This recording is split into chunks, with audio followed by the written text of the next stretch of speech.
불길한 징조. 섬은 숲 검댕처럼 검었다. 검은 섬을 둘러싼 검푸른 바다 빛깔 때문이다. 하지만 한낮이 되면서 팔의 빛으로 반짝였다. 검은 섬 안쪽으로 동그랗게 팬 곳에는 폭우가 자리했다. 바깥쪽은 소멍에 모양의 멍에섬이 가로막고 있어 하늘에서 보면 커다란 호수처럼 보였다. 폭우에는 수십 척의 배들이 어깨를 나란히 하고 서 있었다. 바람 한 점 불지 않았다. 마을 한가운데에 있는 관원도 쥐 죽은 듯 조용했다. 관원 뒤쪽으로 우뚝 솟은 돈대가 보였다. 돈대에서 바다 쪽을 살피던 수군마저 꾸벅꾸벅 졸았다. 그때였다. 뿌드득! 산을 타고 올망졸망 앉아있는 집들 문이 일제히 열리는 소리가 났다. 그러고 상투튼 얼굴들이 바다를 이리저리 빙 둘러보았다. 물을 길어오던 나낙네가 땅바닥에 퍽석 주저앉으며 물동이를 깨뜨린 것도 그때였다. 마을 전체가 뒤숭숭했다. 아니나 다를까 멍에섬 너머 먼 바다에서 무엇인가 불쑥 나왔다 들어갔다 했다. 검은 등이 매끄러운 게 돌고래 같기도 하고 바다사자 같기도 했다. 한두 마리가 아니었다. 나중에는 검은 물결이 물려오는 것처럼 온통 바다를 뒤덮었다. 누군가 소리쳤다. 저거! 그 소리는 층층이 올라가는 지붕을 타고 맨 꼭대기 집까지 울렸다.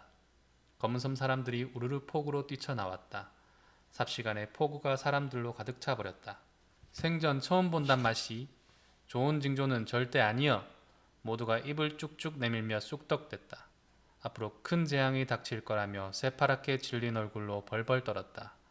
관원에서 엄별장이 득달같이 달려나왔다. 검은섬에서 최고 높은 관직답게 수군들도 줄줄이 따라붙었다. 엄별장이 코를 한번 팽 풀었다. 검은 수염에 콧물 몇 방울이 달랑거렸다. 엄별장은 관목군을 조이면서 슬쩍 콧물을 훔쳤다. 그러고는 급한 나머지 더듬대며 말했다. 저거 뭐냐? 글쎄요.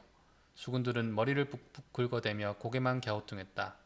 엄별장이 콧부리를 꽉 쥐어짜며 빠꾸미 영감을 쳐다봤다. 빠꾸미 영감은 섬에서 글자 빼고는 뭐든지 다 알았다. 바람 냄새만 맡고도 섬에 태풍이 몰아닥칠지 비켜갈지 척척 알아맞힐 정도였다. 빠꾸미 영감이 나처럼 흰 허리를 작대기처럼 빳빳하게 세웠다. 그 허리는 남 앞에서 으스댈 때만 꼿꼿하게 바로 섰다. 빠꾸미 영감이 엄별장을 흘겨보며 대답했다. 저걸 모르나? 반말투였다.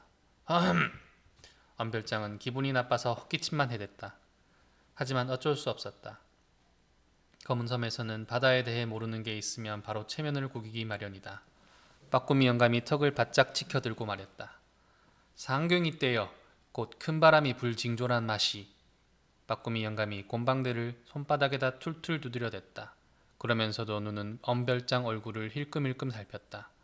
검은섬 사람들은 가슴이 철렁 내려앉았다.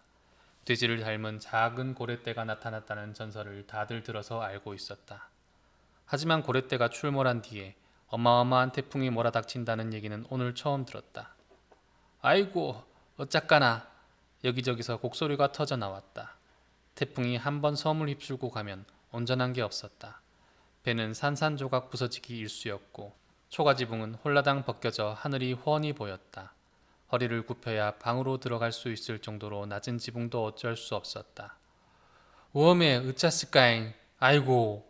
누군가 철퍼덕 주저앉으며 통곡하기 시작했다. 몽돌 엄마였다. 곧이어 몇몇 사람도 목 놓아 울었다. 시방 홍면선주배가 바다에 있자는가? 대체나 그라네. 맞는 말이었다.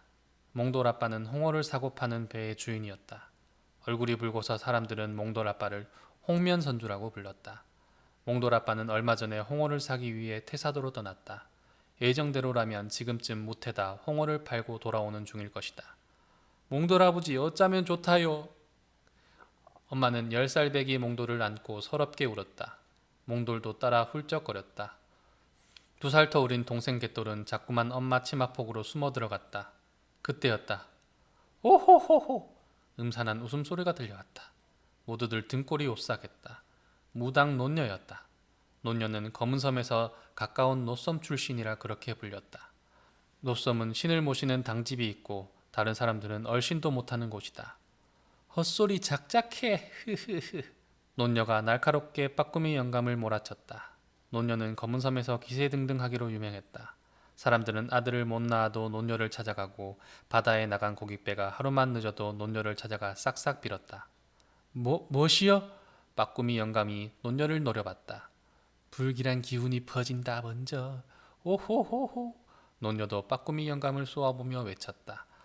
말끝에 붙이는 웃음 때문에 소름이 오돌토돌토돌 지경이었다. 두 사람 사이에 불꽃이 팍 튀었다. 빠꾸미 영감과 논녀는 예전부터 마을 일을 두고 티격태격 싸우는 일이 많았다. 두고 보라지. 불길해 불길해. 오호. 보긴 뭘 봐.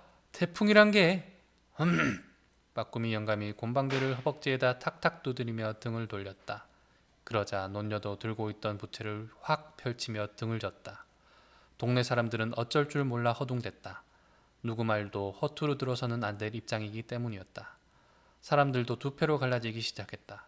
빠꾸미 영감 쪽의 절반, 논녀 쪽의 딱 절반이었다. 이쪽도 저쪽도 아닌 사람은 오로지 엄별장뿐이었다. 엄별장도 몹시 난처했다. 하지만 이내 침을 튀기며 냅다 소리를 질렀다. 검은섬 사람들이 빠꾸미 영감과 논녀를 따르게 더 이상 놔둘 수는 없었다. 다들 돌아가! 당장! 엄별장은 사람들을 병아리 떼 몰듯 집으로 쫓아버렸다. 사람들은 넋이 나간 것처럼 눈을 힘을 걷게 뜨고는 발길을 돌렸다. 엄별장은 논녀와 빠꾸미 영감의 뒷모습을 한참 동안 째려봤다. 둘 중에서 누굴 자기 편으로 만들어야 뒤탈이 없을지 궁리했다. 아무래도 깐깐하고 늙은 빠꾸미 영감보다는 젊고 눈치 빠른 논녀가 나을성 싶었다. 곡소리가 다시 이어졌다. 아이고, 몽돌 아버지. 몽돌 엄마의 통곡 소리는 오랫동안 끊이지 않았다. 몽돌은 우두커니 선 채 손등으로 눈물을 훔쳤고 갯돌은 엄마 치마폭을 잡고 훌쩍거렸다. 상갱이 때가 점점 가까이 다가왔다. 바다도 섬도 온통 검은 빛으로 변해갔다. 한순간에 섬 전체가 공포에 휩싸였다.